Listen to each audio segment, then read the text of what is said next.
I know this is sudden, but can you stay at my place for a month starting next month?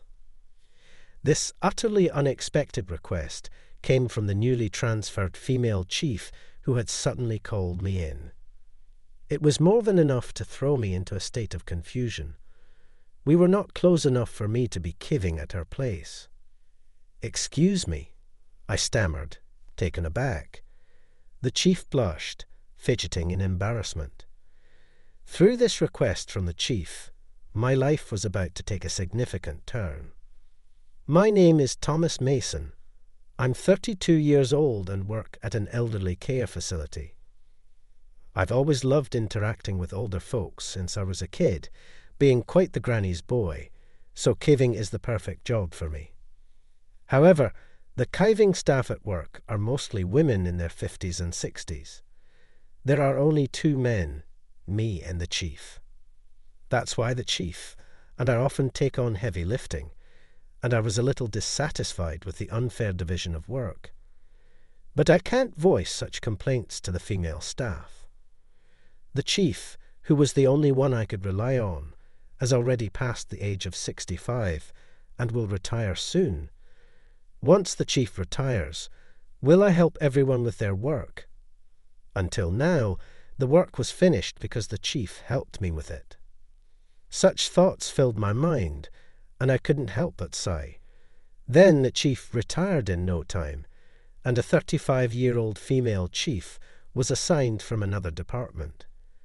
"My name is Kay Scott. Nice to meet you all." When she introduced herself to us, I felt that Miss Scott suddenly looked surprised when her eyes met mine and quickly averted her gaze. Then she continued with her greeting. "What's going on? Does she know me? But I don't know her." I started working with a little strange feeling. Unlike the previous chief, the new chief did not seem intimidated by the older staff in their 50s and 60s, and was not shy about giving work instructions. "Helen, one of the residents is calling you. Please attend to them. Jessica, you left meal assistance halfway to guide someone else to their room, didn't you? Please finish one task before moving on to the next." The new chief was brisk in her directives and closely observed the movements of the kiving staff, giving necessary corrections. There was no wasted motion in her work. Her directions and reminders were always on point. However, the queen bee staff, who had been there for many years, didn't like being instructed by a younger chief. "She's acting high and mighty for being so young. She's getting carried away just because she's the chief." Complaints about the chief had become commonplace at work. For some reason, the chief didn't give me any work instructions. It was as if she thought, "You can handle things on your own, right?" even without her saying it. Seeing this, the queen bee staff members started complaining about the chief again. "It's weird how she only gives us instructions and doesn't say anything to Thomas. She's probably just buttering him up because he's a man. Pathetic for a chief." Whenever I was in the staff room, I could always hear people badmouthing the chief. I was getting wary of hearing it, so I started spending more time chatting with the residents and less time in the staff room. However, being out of the staff room meant my paperwork wasn't progressing at all. I was getting tired of feeling like I didn't have a place at work, and my work was not moving forward. That's why I asked her for instructions. What should I do? Is there any work that I can handle? After saying that, I approached the chief on my own. Then finally, the chief said to me, "All right, then do this," and started to assign tasks to me. But the tasks given to me were things like changing sheets and cleaning the floors. It was obvious that these tasks were not kiving duties, just odd jobs. Seeing me accepting these tasks from the chief, the queen bee staff members started badmouthing the chief again behind her back. "That chief, she's definitely pandering to men, changing the work she assigns based on gender and age. She's really a wicked woman. The behind-the-back talk from the Queen Bee staff members was only increasing day by day. I started racking my brain about how I could improve the relationships at work. During such a time, I was called by the chief to the conference room. Did I do something? I couldn't think of anything. Well, it doesn't matter. Since I was called by the chief, I might as well discuss the interpersonal issues as well. As I was walking towards the conference room with various thoughts, I noticed the chief fidgeting with an unusually embarrassed look. When I asked, is there something you need from me?" she just kept looking down without saying a word. While I was watching the chief with curiosity, she finally opened her mouth. "I'm sorry for this sudden request, but can you stay at my place for a month next month?" "What?" I was confused by the sudden, unexpected request from the chief. "I'm going on overseas training, so could you look after my cat for me?" Saying so, the chief handed me her house keys, fidgeting with a bashful look. Ah, so that's what this is about. Although I understood, I felt a strange sense of urgency about this unexpected request from the chief. Why me? Aren't there other people you could ask? When I asked the chief that, she looked at me with a blush and said, "There's no one else I can ask. That's why I'm asking you, Thomas," and gazed intently at me. Looking at the chief's embarrassed yet serious eyes, I couldn't refuse. "Well, if you're okay with me, I'll do it." As I muttered that, the chief's face lit up all at once. "Really? Well, I'm counting on you next month, then," she said. Now back to work, and walked out of the meeting room with a spring in her step. I could only stand there dumbfounded, watching the cheerful figure of the chief retreat. No matter if she didn't have anyone else to ask, why me? I'm not particularly close to the chief. With those thoughts in mind, I returned to my workspace. It was strange that the chief would entrust all her personal and home matters to me, a mere employee.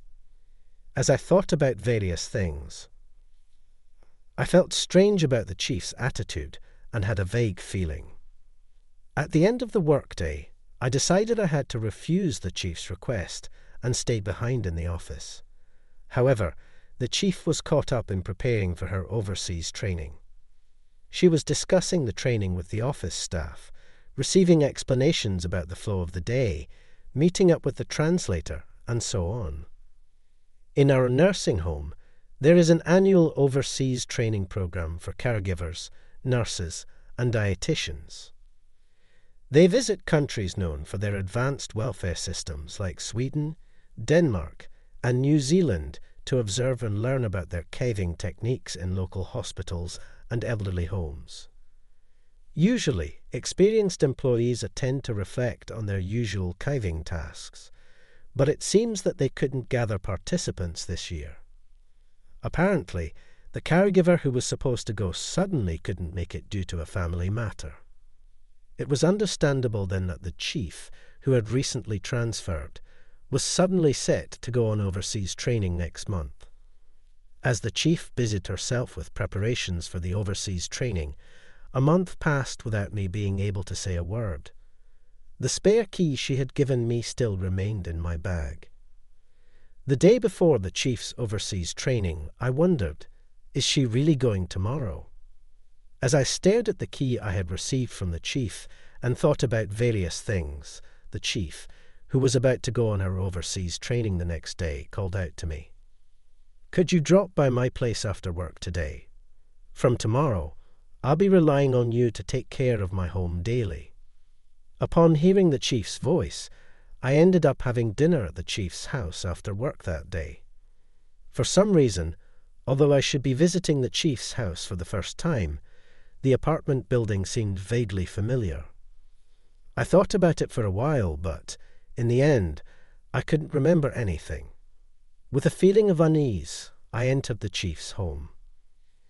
As soon as I stepped into the chief's home, something black flew across in front of me. What? As I stood there in surprise, the cat, which had been on top of the cat tower until a moment ago, dashed into the depths of the room with great speed. She's incredibly shy around people. She's never let any visitors touch her, the chief explained while putting down her bag, donning an apron, and starting to prepare dinner. Wait a minute. I've never owned a cat before. There's no way I can take care of one that's so timid. When I voiced my concerns, the chief waved me over to the kitchen and said, "Come over here." She then proceeded to teach me about the proportions and timing for preparing cat food and water. She even showed me how to clean the litter box. But even if I understand how to take care of her, I don't think I'll be able to bond with her, I sighed. The chief responded, "You don't have to force yourself to get along with her. Just make sure you feed her and take care of the litter box. That's all you need to do." I was overwhelmed by the chief and reluctantly said, "I understand." I learned only the basics of cat care from her. Then the chief hastily cooked dinner for me and left early the next morning for her overseas training program. The next day, I continued with my regular work as usual. Today as well, I was busy with work, and before I knew it, it was past the regular time. "Oh no, I have to take care of the cat," I exclaimed and quickly stood up, hastily clocked out, and headed towards the chief's house. When I arrived at the house, a swift black figure dashed past me. Looking up, I saw a cat tower next to the front door, and from it, the cat jumped down and fled into the room. Is it okay to jump down from such a high place? If this continues, she'll eventually get hurt. Saying so, I went into the room to replenish the cat's food and clean the litter box. As I did this, the cat watched me intently through a gap in the sliding door of the bedroom. Come to think of it, I hadn't asked the chief for the cat's name. I took the liberty of naming her Fluffy and tried to beckon her over, but the cat hissed in intimidation. I worried that this situation might be causing the kitty some stress. I said to her, "I'm going home now. Make sure you eat your food," and left the chief's house. For about a week, I went over to the chief's house daily. The cat seemed to find it strange that I, a stranger and not its owner, was visiting the house every day to feed it and clean its litter box. Slowly, she started venturing out from behind the sliding door of the bedroom, tentatively sniffing my back. However, she would jolt and retreat back to the bedroom whenever I moved. Despite this, I felt like I was gradually closing the distance with the cat. In order not to startle her, I'd carefully place a treat in front of her, keeping my movements to a minimum. Even though she'd contemplate returning to the bedroom for a moment, she'd sniff at the treat and take a bite. With such persistent efforts, the cat started to come near me. She would sniff the hem of my clothes, back hunched in caution. She would surely bolt at an incredible speed if I made any sudden move. I was unable to move, frozen in place for several minutes. I started work early at 7:00 a.m. and worked overtime. I ended up missing my lunch break and was famished. I desperately wanted to eat something, but I couldn't move. My hunger eventually won over, and I decided to move slowly. The chief had previously told me, "You can eat anything you find in the house." I got up as if in slow motion and went to the kitchen. I opened the refrigerator and scanned its contents just with my eyes. For some reason, the cat did not run away but slowly followed me, then just sat there watching me. I couldn't figure out what to eat, so I pulled out a fruit jelly that the chief had bought and placed it on the table. The cat, from under the table, looked up at me curiously as I sat there eating the fruit jelly for dinner. With all of this going on, I naturally became closer to the cat, and before I knew it, she didn't run away even when I touched her. In fact, she began to rub against me and purr. I had no idea why I was so favored, and of course, I couldn't ask the cat. I was filled with a sense of wonder as I had never touched a cat before. I was fascinated by how soft and comforting the cat was. Without realizing it, playing with the chief's cat had become my only source of comfort after a hard day's work. Today marks the final day of the chief's overseas business trip. As always, I looked forward to playing with the cat and headed over to our house. Unusually, the cat was waiting for me at the entrance. "Ah, a welcome party. Thank you," I said to the cat, giving it a scratch. As I was doing so, I felt something odd on my hand. "What's this? Was this here before?"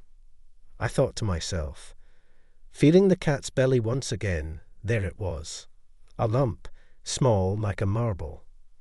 I don't know anything about cats, but the thought of the cat being sick filled me with anxiety. In a panic, I looked for a 24/7 veterinary clinic in a rush. To my surprise, the vet's eyes widened in shock. "This seems to be a skin tumour. At this size, it would be very difficult to find unless you're frequently touching and checking the cat's body." "Good find," he said with a reassuring smile. He continued, "Given the small size, we can likely remove it completely with immediate surgery. We'll have to look at the pathology report for certainty, but we should schedule the surgery as soon as possible." Despite being a popular clinic with a 1-month waiting list for surgeries, it turned out there had been a recent cancellation, so I could book the surgery. I scheduled the surgery right there, and, given my worry about the cat, I decided to stay at the chief's house for the night. This house felt familiar somehow, but it wasn't a place I knew. With that thought nagging at me, I laid down on the caving room couch, petting the cat until before I knew it, I fell asleep. The following day, the chief returned from her overseas training. Was everything okay? Did anything happen? The chief rushed over to me with a worried look. "I'm fine," I stammered, then told her about the cat's illness. "What? You noticed that?" The chief was surprised. The cat, who usually didn't let anyone else touch it, had allowed me to pet it daily. After her overseas training, the chief returned to a whirlwind of preparing for a presentation at a meeting and arranging for the cat's surgery. The surgery, which I was worried about, was a success. The results of the pathological examination revealed that it was a malignant tumour. However, because it was discovered early, the cancer was completely removed, and the possibility of metastasis was considered very low. When she finally had a moment of calm, she wanted to thank me again and invited me to her house. As soon as I arrived, the cat, with its eyes shining, approached me with its tail up.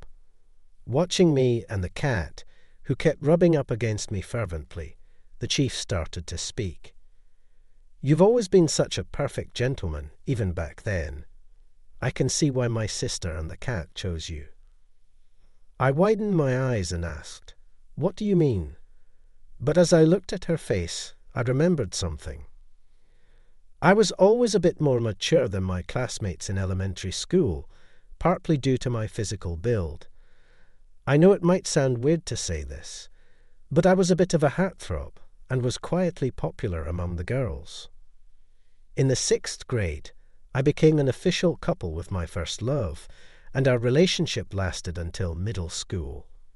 Looking at us, her sister would watch us with an envious look, like, "You guys are lucky." "Could it be you're the sister of my first love?" When I said that to the chief, she laughed with a bright smile and said, "Did you just notice?" Then she told me a story. After my first love, and I broke up in middle school, our parents divorced. Her sister went to live with their mother, and the chief went with their father. Their father passed away from cancer a few years ago. She hasn't been able to get in touch with her sister or her mother. Feeling left behind and lonely, Kay started keeping a cat a few years ago. This house is actually her childhood home. But it's changed a lot recently as the area has been developed into a new residential area. The apartment was also renovated, which is why I didn't recognize it. To distract herself from her loneliness, she had been putting on a brave face at work. Then she was transferred to my department, and we were reunited. I secretly had a crush on you as I watched how seriously you cared about my sister, she said, smiling shyly. Unlike when she was at work, she had a really kind and cute atmosphere. I felt an electric shock course through me, blindsided by this unexpected revelation of our past connection. From that moment, I found myself frequently visiting her house to see the cat. You've done so much for the cat. It's gotten much better thanks to you. I can't thank you enough. She'd repeatedly expressed her gratitude. To which I replied that I wanted something in return. When she asked what I wanted, without missing a beat, I pointed towards the entrance hall and said, "I'll take that." She looked confused until I held up the spare keys to her house. This is what I meant. Understanding dawned on her, and her cheeks flushed a sweet pink. She was so cute that I hugged her. From that day on, our relationship officially started. "Just keep it quiet at work, okay?" she asked shyly. I noticed a softening in her personality since we started dating. Hasn't the chief been particularly nice to us lately? Maybe something good happened to her. Has she got a boyfriend now? As I watched her laugh off the remarks from the Queen Bee staff, I felt a sense of relief and couldn't help but smirk. I hope you enjoyed the story. Subscribing to the channel can be a great motivation for us. See you in the next video.